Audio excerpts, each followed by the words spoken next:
चला तर मैत्रिणींनो, सगळ्यांनाच आवडते म्हणून हॉटेलमध्ये जाऊन हेच ऑर्डर करायचे. त्यापेक्षा 31 डिसेंबर निमित्त घरच्या घरीच आपण ताज्या ताज्या भाज्या वापरून मस्त अशी चमचमीत अशी पावभाजी तयार करूयात.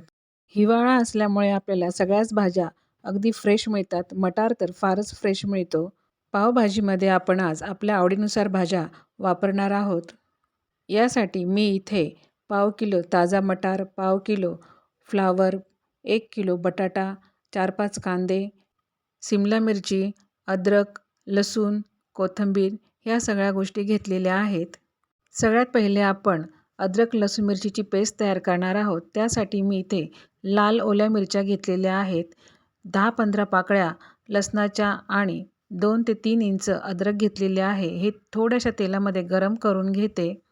यानंतर बटाट्याचे साल काढून याचे असे मोठे मोठे काप करून घेते. फ्लावर, सिमला मिरची याचे देखील काप करून घेतलेले आहे. आता एका पातेल्यामध्ये चिरलेले सगळे बटाटे, फ्लावर, सिमला मिरची, थोडासा कांदा आणि थोडासा टमाटा टाकून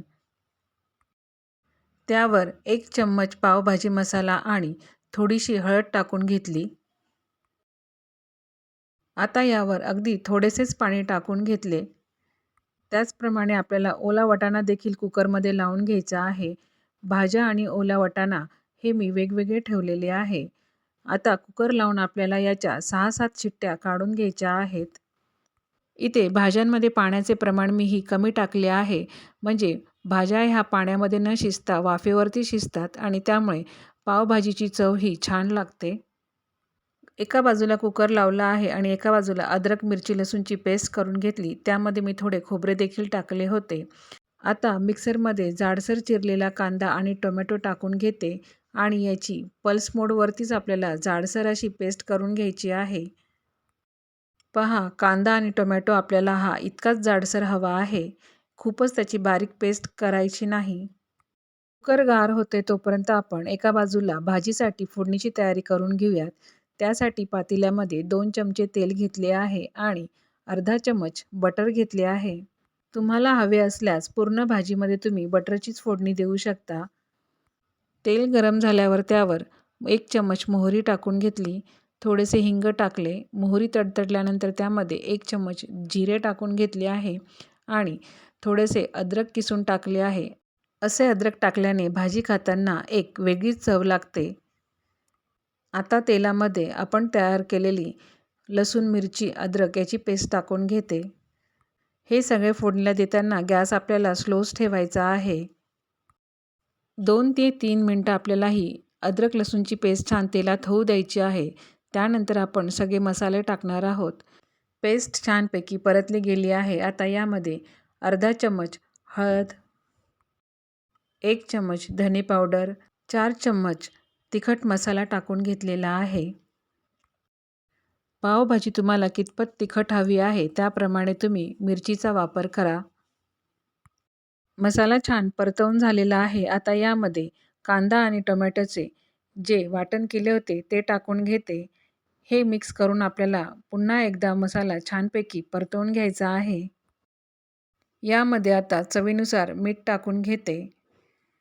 भाजीमध्ये अर्धा वाटाणा आपल्याला अख्खा टाकायचा होता म्हणून भाज्या आणि वाटाणा वेगवेगळे शिजवून घेतले आणि 1 चम्मच गरम मसाला टाकून घेतला आहे. आता मसाला आपण छानपैकी हलवून घेऊयात आणि मसाल्याला एक वाफ काढून घेऊयात. मसाला आपला छानपैकी परतला गेला आहे. आता यामध्ये बाजूला ठेवलेला थोडासा फ्लावर आणि सिमला मिरची यामध्ये टाकून घेते. अशा ह्या भाज्या थोड्याशा वरतून टाकल्यानंतर पावभाजी दिसायला देखील सुरेख दिसते आणि ह्या भाज्या थोड्याशा अशा दाताखाली आल्या म्हणजे पावभाजी देखील छान लागते. आता यामध्ये 2 चमचे पावभाजी मसाला देखील टाकून घेते. पहा, कुकरमध्ये ठेवलेल्या भाज्या आपल्या ह्या फारच छान शिजलेल्या आहेत.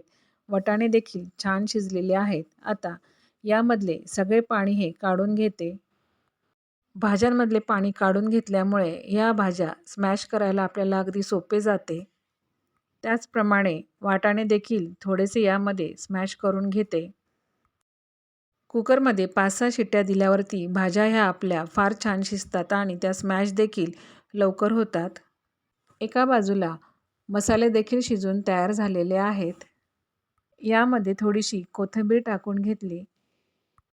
आता यामध्ये आपण जे भाज्यांचे पाणी काढून घेतले होते ते टाकून घेतले आणि मसाले पुन्हा थोडेसे स्मॅश करून घेते. पुन्हा यामध्ये थोडेसे ओले वाटाणे टाकून घेतले.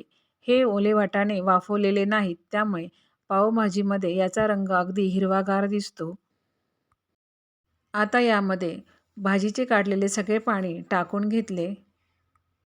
त्याचप्रमाणे स्मॅश केलेल्या सगळ्या भाज्या देखील यामध्ये टाकून घेते. तुम्हाला जर आवडत असेल तर तुम्ही गाजर किंवा बीट हे देखील टाकू शकता. त्यामुळे भाजीला रंग छान येतो.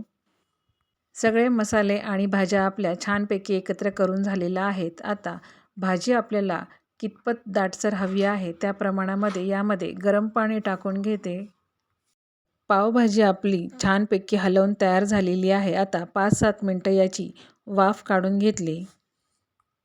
पावभाजी ही जसजशी शिजत जाते तसतशी ती दाटसर होत जाते. यावरून मी आता पुन्हा थोडासा पावभाजी मसाला टाकून घेतलेला आहे. भाजी ही कितपत दाटसर हवी आहे त्या प्रमाणामध्ये पाणी तुम्ही टाकू शकता. अतिशय छान अशी ही पावभाजी तयार होते. अगदी कमी मसाल्यामध्ये अशी टेस्टी अशी ही पावभाजी घरच्या घरी आपण तयार करू शकतो. आजच्या या पावभाजीला मी थोडेसे वेगळेपण दिलेले आहे. तुम्ही पण तसे करून पहा. तुम्हाला पण ते नक्कीच आवडेल.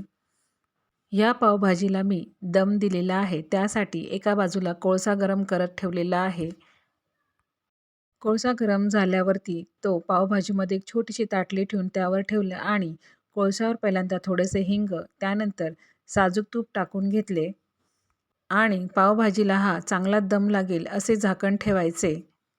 असा दम दिल्याने हिंगाचा आणि कोळशाचा स्मोक हा फारच छान पावभाजीला लागतो. त्यामुळे पावभाजीची चव देखील वाढते. अशी ही थोडी वेगळ्या प्रकारे दम दिलेली पावभाजी नक्की करून पहा. तुम्हाला तिचा दम दिलेला सुगंध आणि चव ही फारच आवडेल. ही मजेदार लज्जतदार पावभाजी पोट भरेल पण मन भरणार नाही अशी ही पावभाजी आहे. नक्की ही रेसिपी करून पहा. चला तर मस्त अशी दम दिलेली पावभाजी आपली तयार झाली आहे. आता तिला सर्व करूयात. छान अशी पावभाजी, त्यावर चिरलेला बारीक कांदा आणि टोमॅटो, वरून लिंबू पिळायचा. अतिशय छान अशी ही पावभाजी लागते. पाव देखील तुम्ही बटर लावून छानपैकी परतवून घ्या.